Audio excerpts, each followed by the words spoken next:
I also want to thank President Trump. We wouldn't be having this hearing today. We wouldn't even be discussing USMCA if it was not for President Trump. You can't debate that. Back during the presidential Republican primary, the president said that he hated NAFTA and wanted to remove it. No one can deny that. And so, because of his words during a presidential primary where he was running against 16 other Republican candidates, we are now making things better for American workers, American farmers. This trade agreement has showed that President Trump is willing to work with Democrats and Republicans for the better of all Americans. No one in this room can disagree with a straight face on that item. Early on, when we were going through the negotiations, the Democrats raised concerns about whether Mexico could pass the labor reforms that was agreed to. And Mexico passed those. They passed them early in April or May. Then the Democrats brought up another concern.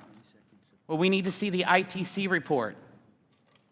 And you know, the ITC report came back with hundreds of thousands of new jobs. It was better than expected.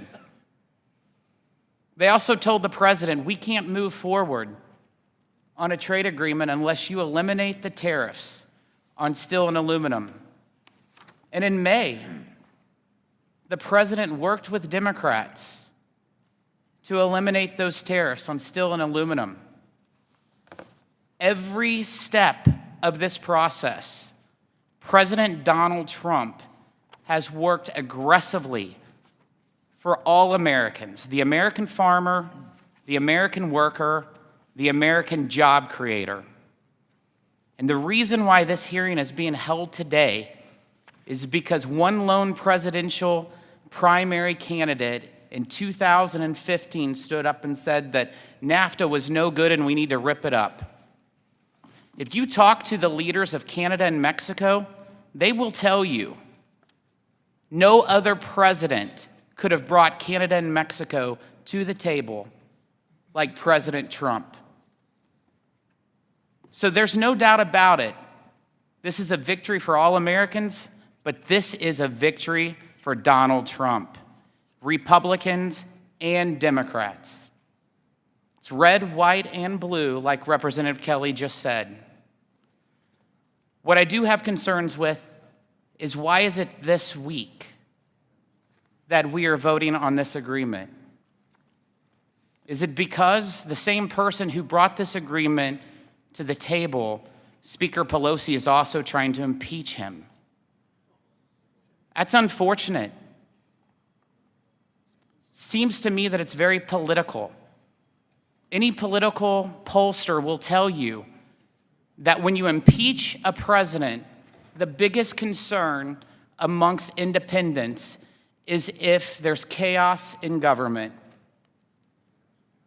The best way that you can try to control the chaos in government, since you haven't delivered on major legislation, is to deliver on the biggest piece of legislation that can be delivered the day after an impeachment vote, which is USMCA.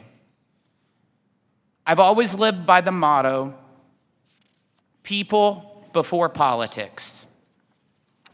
I just wish everyone else did in this chamber as well.